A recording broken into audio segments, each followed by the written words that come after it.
지난 영상에서 우리가 시대적 차원의 영역에 속한 문제를 바르게 분별하는 것이 왜 중요한지를 말씀드렸습니다. 오늘은 그 부분에 대한 연장선상에 있는 내용이라고 볼 수 있는데, 즉 시대적 차원의 영역에 속한 문제를 내 개인적 차원의 영역 안에서 적용하려고 할 때 어떤 마음 자세로 그 방향성을 확립해야 하는지에 대한 부분입니다. 마지막 때 온갖 미혹들이 교회 안팎에서 횡행하는 현실을 살아가는 그리스도인들에게 있어서 가장 중요한 덕목 중에 하나가 바로 분별입니다. 그런 의미에서 분별에 대해 보다 세밀하게 이해해야 할 필요가 있을 것 같습니다. 분별은 크게 두 가지로 나눠 볼 수 있는데, 바로 지적 분별과 영적 분별입니다. 하나님을 믿는 그리스도인에게는 반드시 지적인 분별이 선행되어져야 하는 게 맞지만, 그런 지적 분별에만 그쳐서는 안 되고 반드시 영적 분별에까지 이르러야 합니다. 먼저 지적 분별은 말 그대로 드러나는 외적인 상황과 문제를 팩트에 기반한 지식과 논리에 의한 바른 관점으로 인식하는 것입니다. 하지만 영적 분별은 여기서 한 발 더 나아가 겉으로 드러나는 것 이면에 영적 근원에 기반한 영적 원리를 파악하는 것이 선행되어야 합니다. 그리고 그런 영적 원리 안에는 반드시 하나님의 마음이 부어져야만 가능합니다. 빌립보서 2장에 보면 이런 말씀이 나옵니다. 아무 일에든지 다툼이나 허영으로 하지 말고 오직 겸손한 마음으로 각각 자기보다 남을 낮게 여기고 각각 자기 일을 돌볼 뿐더러 또한 각각 다른 사람들의 일을 돌보아 나의 기쁨을 충만하게 하라. 빌립보서 2장 2절로 4절.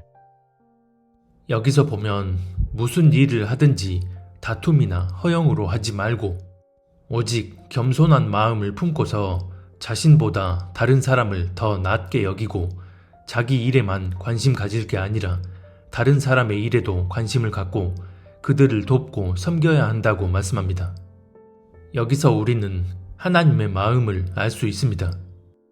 즉, 자기 자신만을 생각할 게 아니라 다른 사람에게도 관심을 갖고 그들을 어떤 식으로든 돕고 섬길 수 있어야 한다는 것입니다.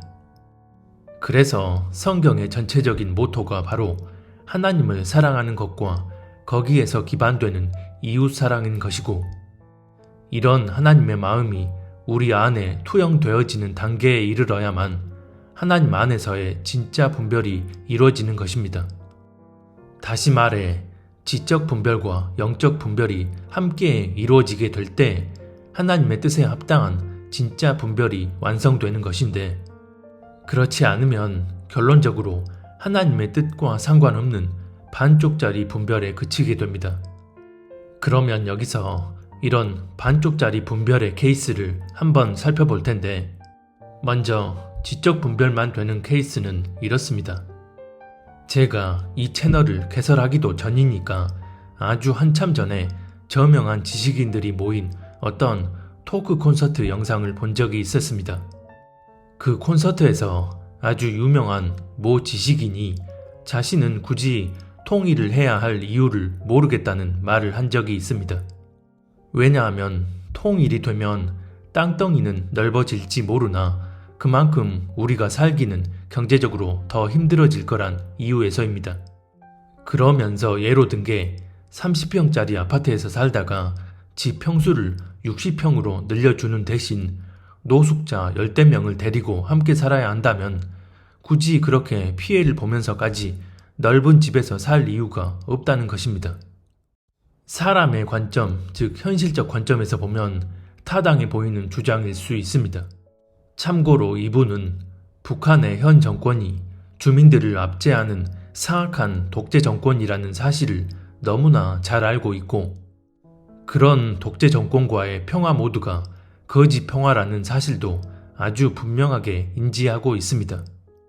그래서 우리가 돈이든 쌀이든 퍼주면 그게 주민들에게로 가지 않고 북한 독재 정권이 다 꿀꺽한다는 사실도 너무나 잘 알고서 평화를 부르짖는 세상의 악한 흐름에 미혹되지도 않았습니다. 어쨌든 이분의 주장을 세속적 기준에서 보면 지극히 정상적으로 보여지는 개인주의적 관점이지만, 이것은 어디까지나 영적 분별은 차치해버린 채 지적 분별에만 그친 경우입니다. 남에게 피해를 줄 순 없지만 나도 불편함을 감수하기 싫다는 관점. 이분은 하나님을 모르는 불신자이기 때문에 이런 주장을 할 수 있다 여길 수도 있으나 하나님을 믿는다는 이들 가운데도 다를 바 전혀 없는 인본적이고 개인주의적인 관점을 가지고서 영적 분별은 하지 못한 채 지적 분별에만 머물러 있는 경우가 상당히 많습니다.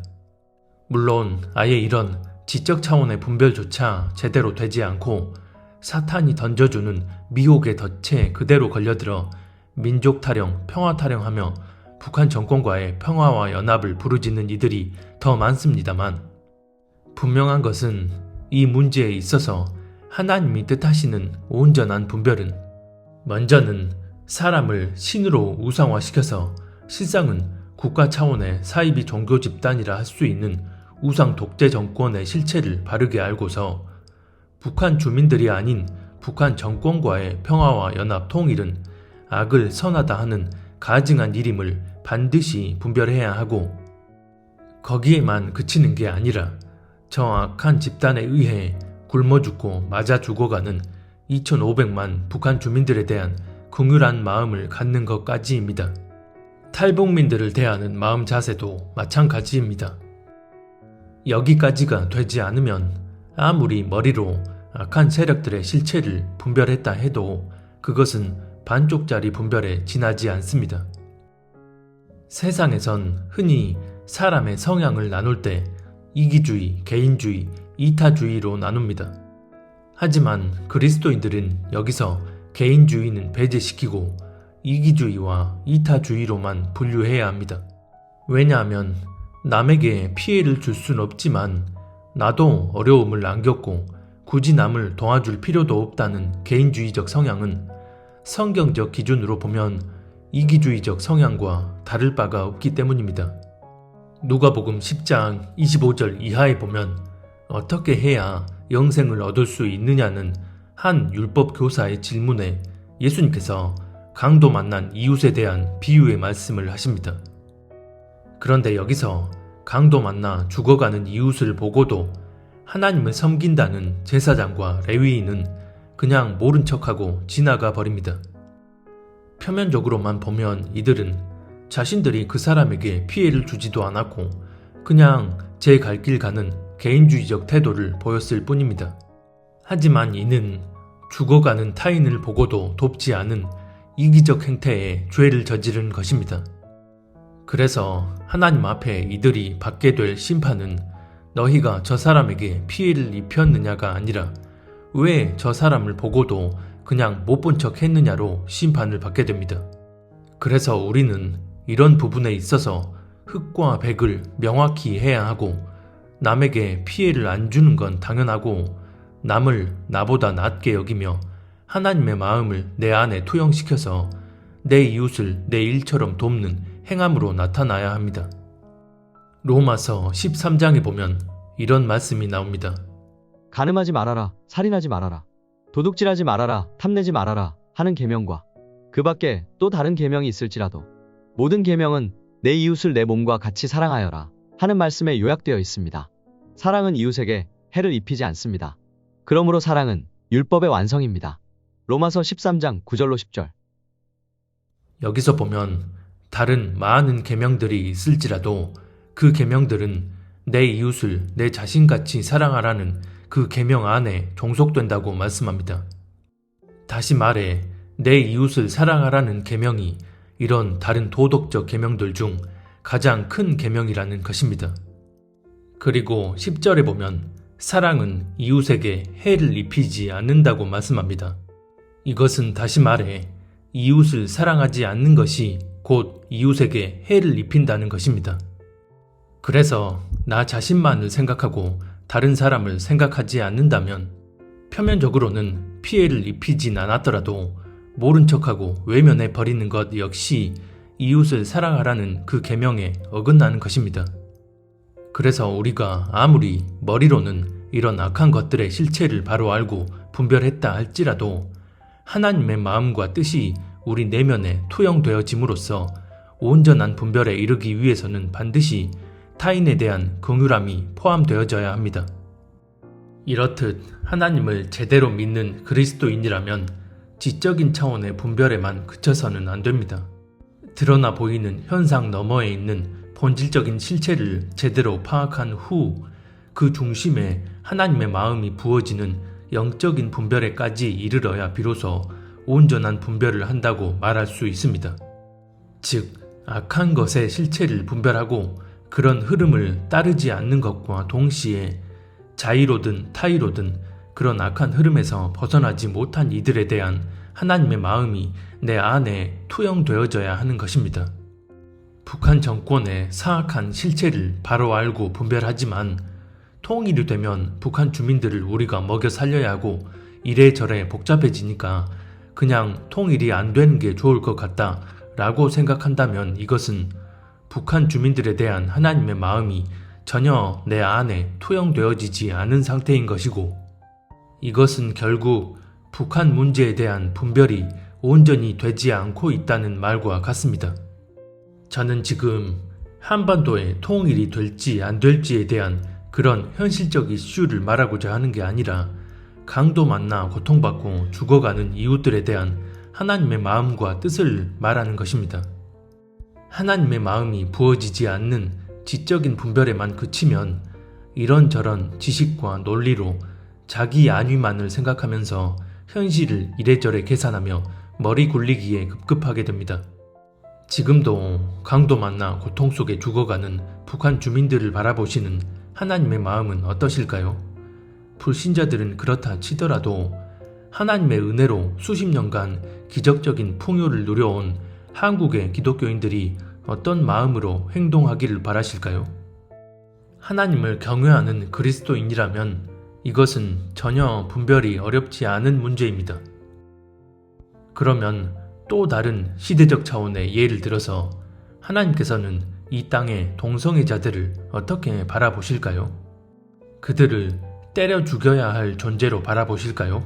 아니면 어떻게든 죄의 길에서 회개하고 돌이켜 회복되기를 바라실까요? 이 문제에 있어서도 먼저는 인권 타령하는 세상의 미혹된 흐름에 휩쓸려서 악을 선하다 하는 망령된 방향으로 나아가지 않는 지적인 차원의 분별이 선행되어야 합니다. 성경적 기준으로 동성애는 멸망을 부르는 가증한 성적 타락이고, 이는 결국 하나님의 창조 질서를 파괴하기 위한 악한 정치 세력들이 벌이는 괴계라는 사실을 알아야 합니다. 다시 말해 세상을 멸망으로 이끌기 위한 사탄의 핵심 전략 중 하나가 바로 LGBT 이데올로기라는 것입니다. 그런데 최근에 어떤 기독교 목사라는 사람이 동성애는 죄가 맞지만 성전환 수술을 하는 건 괜찮다는 식의 궤변을 늘어놓는 경우가 있었습니다. 그냥 자기가 옳다 하는 인본적 가치관을 가지고 그걸 신앙과 교묘히 결부시켜서 하나님의 이름으로 하나님을 대적하는 참남된 행태를 보입니다. 그래서 먼저는 이런 부분들에 대한 지적인 차원의 바른 분별이 반드시 선행되어져야 합니다. 그리고 그런 지적 분별이 되어졌다면 하나님의 마음과 뜻이 어떠한지를 바로 알고서 그들이 하루빨리 그 죄에서 떠나 돌이키길 바라는 그 마음으로 기도하며, 혹시나 주변에 그런 사람들이 있다면 하나님 앞에 회복되어지도록 올바른 방향으로 인도해 줘야 합니다. 허나 그게 아니라 그들을 욕하고 비난하고 정죄하는 마음이 앞선다면 이것은 온전한 분별에 이르지 못한 것입니다. 위 이미지의 댓글처럼 실제로 동성애자들에 관해 이런 태도를 보였던 어떤 분이 하나님의 마음을 깨닫고 돌이킨 경우가 있었습니다. 우리 입에서 나오는 말들은 마음에서 비롯된 것들이라고 성경은 말씀합니다. 그리고 그런 마음에서 비롯되어 나오는 것들이 무엇인지에 대해 마태복음 15장은 이렇게 말씀합니다. 입에서 나오는 것들은 마음에서 나오나니 이것이야말로 사람을 더럽게 하느니라. 마음에서 나오는 것은 악한 생각과 살인과 간음과 음란과 도둑질과 거짓 증언과 비방이니. 마태복음 15장 18, 19절. 이 구절을 통해서 우리는 입으로 쏟아내는 말들을 통해 우리 마음의 상태가 어떠한지를 확인해 볼 수 있습니다. 그래서 우리 입으로 하는 말들을 겸비하게 돌아보고 스스로를 통제할 수 있어야 합니다. 골로새서 3장에도 보면 이런 말씀이 나옵니다. 너희도 전에 그 가운데 살 때에는 그 가운데서 행하였으나 이제는 너희가 이 모든 것을 벗어버리라. 곧 분함과 노여움과 악의와 비방과 너희 입에 부끄러운 말이라. 골로새서 3장 7, 8절. 우리가 예수 그리스도를 믿고 거듭난 자가 됐으면 분함과 노여움과 악의와 비방 등 입에서 나오는 부끄러운 말들을 삼가야 한다고 말씀합니다. 그 대상이 설사 심판받아 마땅한 사람이라 해도 이런 태도로 나아가는 것은 결코 옳지 못하다는 것입니다. 야고보서 3장 1절부터 12절까지를 보면 우리가 하는 말의 중요성에 대해 말씀하는데 특히 8절 이하는 이렇게 말씀합니다. 혀는 능히 길들일 사람이 없나니 쉬지 아니하는 악이요 죽이는 독이 가득한 것이라. 이것으로 우리가 주 아버지를 찬송하고 또 이것으로 하나님의 형상대로 지음을 받은 사람을 저주하나니 한 입에서 찬송과 저주가 나오는도다. 내 형제들아 이것이 마땅하지 아니하니라. 야고보서 3장 8절로 10절. 우리의 혀로 무슨 말을 하느냐가 중요하다는 것인데 한 입으로 교회에선 하나님을 찬양하다가 또 다른 상황에선 누군가를 욕하고 비방하고 저주한다면 이것은 결코 마땅치 않은 일이라는 것입니다. 갈라디아서 6장에 보면 또 이런 말씀이 나옵니다. 교우 여러분, 어떤 사람이 어떤 죄에 빠진 일이 드러나면 성령의 지도를 받아 사는 여러분은 온유한 마음으로 그런 사람을 바로잡아주고 자기 스스로를 살펴서 유혹에 빠지지 않도록 조심하십시오. 여러분은 서로 남의 짐을 져주십시오. 이런 방법으로 그리스도의 법을 성취하십시오. 갈라디아서 6장 1, 2절. 여기서 보면 어떤 사람이 범죄한 사실이 드러났을 때 우리가 성령의 인도함을 받는 사람이라면 온유한 마음으로 그 사람을 바로잡아 줘야 한다고 말씀합니다. 이것이 바로 하나님의 마음이 내 안에 투영되어져서 그런 하나님의 마음을 따라 다른 사람을 대하게 되는 것입니다. 그래서 6장 2절에 보면 우리가 다른 사람의 짐을 져야 한다고 말씀합니다. 즉 하나님의 마음이 내 안에 부어지게 되면 지적인 분별에만 그쳐서 단지 저 사람의 잘못을 판단, 지적하고 끝내는 게 아니라 그 사람이 잘못된 방향으로 나아가고 있다는 사실을 인지시켜 주고서 그런 길로 나아가지 않도록 도와주게 된다는 것입니다. 이와 동일한 의미에서 디모데 후서 2장도 이렇게 말씀합니다. 거역하는 자를 온유함으로 훈계할지니 혹 하나님이 그들에게 회개함을 주사 진리를 알게 하실까 하며. 디모데후서 2장 25절. 사실 이 구절이 적용되는 1차적 대상은 주의 종으로 부르심을 받은 사람들입니다. 하지만 더 넓은 범위에서 이 구절이 의미하는 자체를 놓고 보면 이 땅의 모든 그리스도인들이 어떤 마음 자세를 가지고 진리를 알지 못하는 자들을 대해야 하는지를 말씀하는 것입니다. 즉, 그런 사람들을 온유한 마음으로 훈계해야 하는 이유는 그들이 그런 온유함에 의한 훈계를 들었을 때 하나님이 찾으시는 사람이라면 회개의 마음을 부어주셔서 돌이킬 수 있기 때문이라는 것입니다. 그래서 데살로니가전서 5장에도 보면 이런 말씀이 나옵니다. 삼가 누가 누구에게든지 악으로 악을 갚지 말게 하고 서로 대하든지 모든 사람을 대하든지 항상 선을 따르라. 데살로니가전서 5장 15절. 여기서 먼저 악으로 악을 갚지 말라는 의미는 누군가가 나에게 못되게 굴었다고 해서 나도 똑같이 그렇게 되갚지 말라는 의미이기도 하지만 누군가가 범죄한 사실이 드러났을 때 그 사람을 향해 악한 말과 행동으로 정죄해서는 안 된다는 것입니다.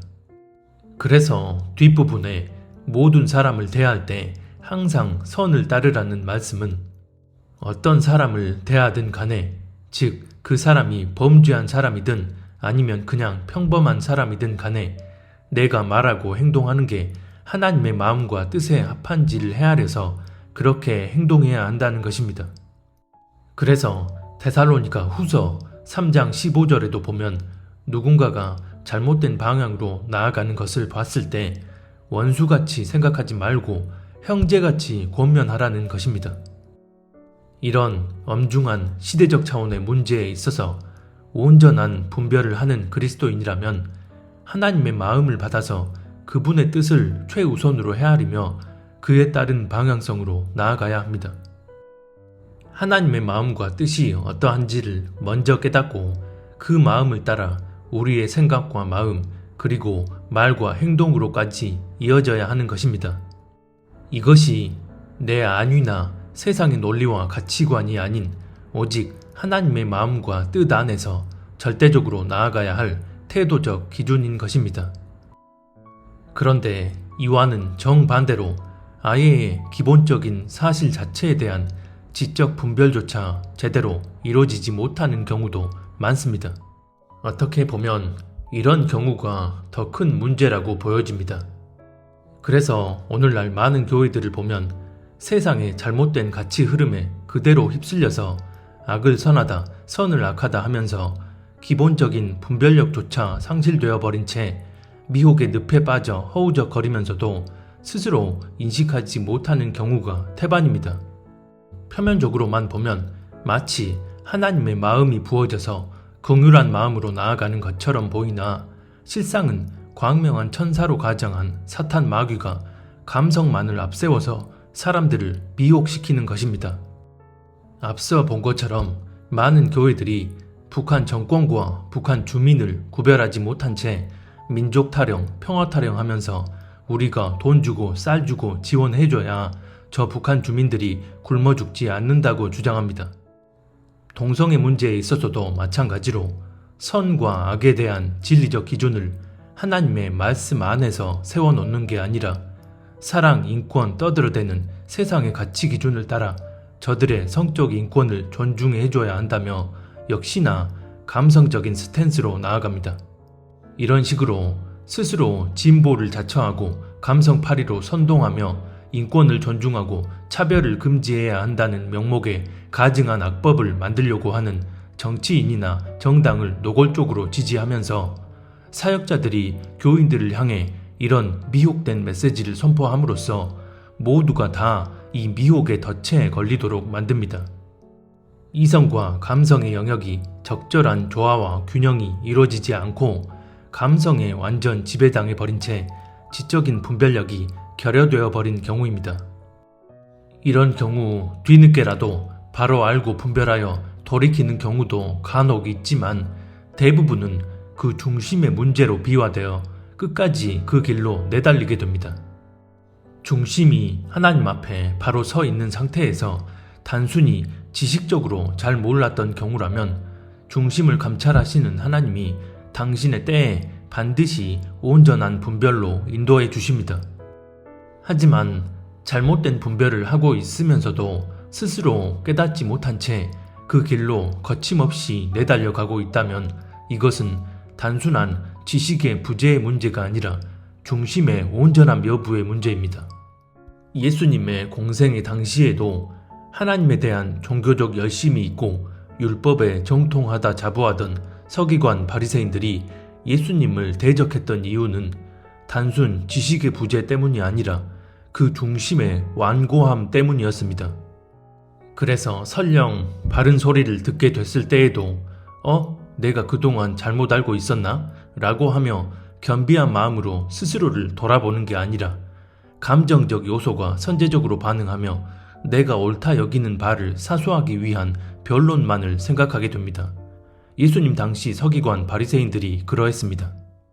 그래서 이런 사람들은 중간에 깨닫고 돌이키는 게 아니라 그 방향으로 끝까지 그렇게 내달리게 됩니다.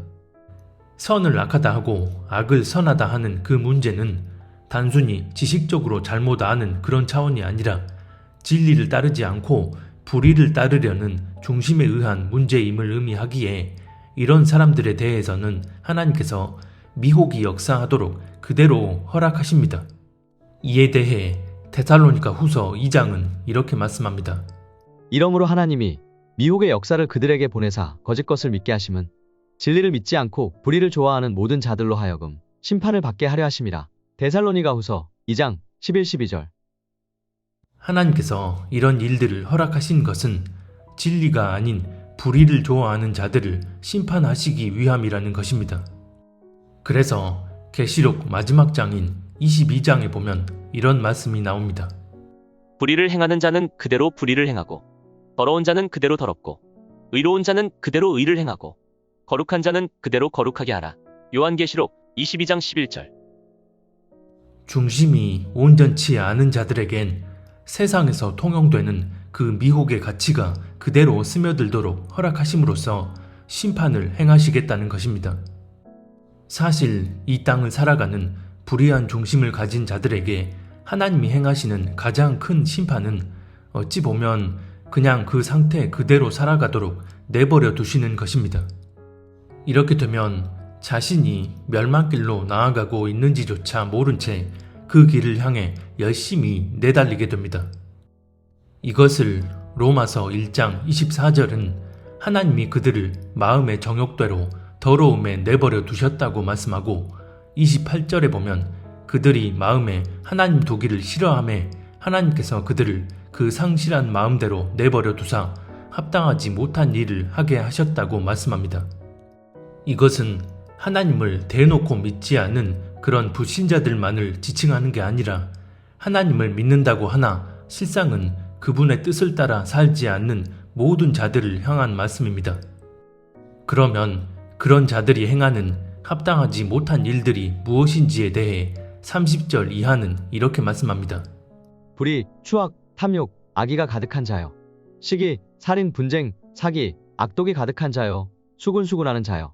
비방하는 자여. 하나님께서 미워하시는 자여. 능욕하는 자여. 교만한 자여. 자랑하는 자여. 악을 도모하는 자여. 부모를 거역하는 자여. 우매한 자여. 배약하는 자여. 무정한 자여. 무자비한 자라. 그들이 이 같은 일을 행하는 자는 사형에 해당한다고. 하나님께서 정하심을 알고도 자기들만 행할 뿐 아니라 또한 그런 일을 행하는 자들을 옳다 하느니라. 로마서 1장 29절로 32절. 하나님 앞에 합당치 못한 마음을 품고 저런 악한 행위들로 나아가고 있으면서도 스스로 깨닫지 못한 채 자신들도 그렇게 행할 뿐 아니라 그렇게 나아가는 이들을 옳다 여긴다는 것입니다. 대표적으로는 시대적 차원의 문제에 있어서 공산주의를 옹호하고 동성애를 옹호하고 WCC와 WEA 카톨릭과의 연합을 추구하는 이들이 바로 그런 자들이고, 또 이런 시대적 차원의 문제를 머리로는 바르게 분별하고 있지만 개인적 차원의 영역 안에서 다른 사람을 멸시, 조롱, 정죄하는 경우도 여기에 해당이 된다고 볼 수 있는데, 교만함, 수군수군함, 능욕함, 무정함, 무자비함 등이 여기에 해당이 된다고 볼 수 있습니다. 또 스스로 마치 하나님의 긍휼함을 가진 것 마냥 인권을 위하고 평화를 위하고 그럴듯한 가치들로 포장한 채 감성적 스탠스로 나아가면서 실상은 성과 악을 뒤바꿔 버린 이런 경우에는 불의, 교만함, 우매함, 그리고 하나님이 미워하시는 자가 여기에 해당이 된다고 볼 수 있습니다. 다시 말해 이 구절에서 열거된 행위들이 어떤 식으로든 다 해당이 된다는 것입니다. 하지만 자신은 옳은 방향으로 나아가고 있다 여기기에 자신이 하나님의 심판의 반경 안에 들어와 있는지조차 깨닫지 못합니다. 그래서 우리는 선줄로 생각하는 자는 넘어질까 조심하라는 고린도전서 10장 12절 말씀처럼 날마다 스스로를 돌아보고 주님의 은혜를 구하며 겸손한 마음으로 그분 앞에 나아가야 하고, 특별히 마지막 중에 마지막 때인 지금은 더더욱 우리가 좌로나 우로나 치우치지 않고 성령 안에서 믿음의 균형을 유지하며 온전한 분별함 가운데 나아가야 합니다. 히브리서 5장 13절 이하에 보면 어린아이와 장성한 자의 비유에 대해 말씀하는데, 어린아이와 달리 장성한 자들은 단단한 음식을 통해 자신을 단련시키므로 선악을 분별하게 된다고 말씀합니다. 단단한 음식은 장성한 자의 것이니 그들은 지각을 사용함으로 연단을 받아 선악을 분별하는 자들이니라. 히브리서 5장 14절. 여기서 단단한 음식이란 12절에 보면 말씀의 기초 원리를 넘어서 더 깊고 높은 차원의 원리를 의미합니다. 그래서 그런 단계에 있는 성숙한 믿음의 사람들은 말씀의 깊고 세밀한 원리를 이해하고 적용함으로써 선과 악을 바르게 분별하게 된다는 것입니다. 성경에서의 선악은 단순한 행위적인 옳고 그름이 아니라 하나님의 뜻에 합당한 것과 하나님의 뜻을 거스르는 것으로 구분합니다. 그래서 장성한 믿음의 사람만이 하나님의 뜻에 합당한지 아닌지를 바로 분별할 수 있게 된다는 것입니다.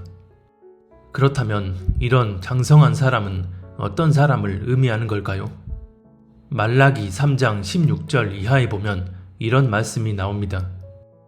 그때 여호와를 경외하는 자들이 피차에 말하매 여호와께서 그것을 분명히 들으시고 여호와를 경외하는 자와 그 이름을 존중히 여기는 자를 위하여 여호와 앞에 있는 기념책에 기록하셨느니라. 만군의 여호와가 이르노라. 나는 내가 정한 날에 그들을 나의 특별한 소유로 삼을 것이요 또 사람이 자기를 섬기는 아들을 아낌같이 내가 그들을 아끼리니 그때에 너희가 돌아와서 의인과 악인을 분별하고 하나님을 섬기는 자와 섬기지 아니하는 자를 분별하리라. 말라기 3장 17, 18절. 여기서 하나님을 경외하는 자들이 여호와의 기념책에 기록되어졌다고 하고선 하나님이 정하신 어느 때에 그들을 당신의 특별한 소유로 삼으시겠다고 말씀하십니다. 그렇게 됐을 때 그들이 의인과 악인을 분별하고 하나님을 섬기는 자와 섬기지 않는 자를 분별하게 된다고 말씀합니다. 여기서 의인과 악인에 대한 분별은 악을 선하다 하고 선을 악하다 하는 그런 거짓에 미혹되지 않는 분별이고, 하나님을 섬기는 자와 섬기지 않는 자에 대한 분별은 하나님을 제대로 섬기지 않는데도 표면적인 모양에 속아서 사람의 미혹에 걸려들지 않게 되는 분별입니다. 즉, 이런 분별은 어디까지나 하나님에 대한 경외함이 있을 때 하나님께서 은혜를 베풀어 주심으로 분별할 수 있게 된다는 것입니다. 하나님에 대한 경외함이 있다는 것은 하나님의 마음을 헤아리고 그 마음을 따라 나아간다는 것을 의미하기에 겸비한 마음으로 자기 자신을 돌아보며 하나님의 뜻에 합당한 말과 행동으로까지 이어지는 온전한 분별이 이루어지게 되는 것입니다. 단순 지식적 차원의 분별을 넘어선 하나님과 마음을 같이 하는, 즉 하나님을 경외함으로 그분의 마음이 자기 안에 심겨진 이들이 할 수 있는 온전한 분별이라는 것입니다. 그래서 우리는 선을 악하다 하고 악을 선하다 하는 그런 거짓의 실체를 간파하는 지적 분별을 바르게 하고, 거기에 반드시 하나님의 마음이 내 마음에 그대로 투영되어지고 말과 행동으로 나타나게 되는 온전한 영적 분별에 이르러 하나님의 눈길 머무는 그곳에 우리의 눈길도 두고 하나님의 마음을 따라 우리도 그 마음을 품고 그렇게 하나님과 동행하며 나아가는 자들이 되어야 합니다. 우리 모두가 다 이 마지막 때에 하나님과 이렇게 친밀하게 동행함으로 그런 온전한 분별의 삶을 살다가 다시 오실 주님 앞에 서게 되는 거룩한 신부들이 될 수 있기를 바랍니다.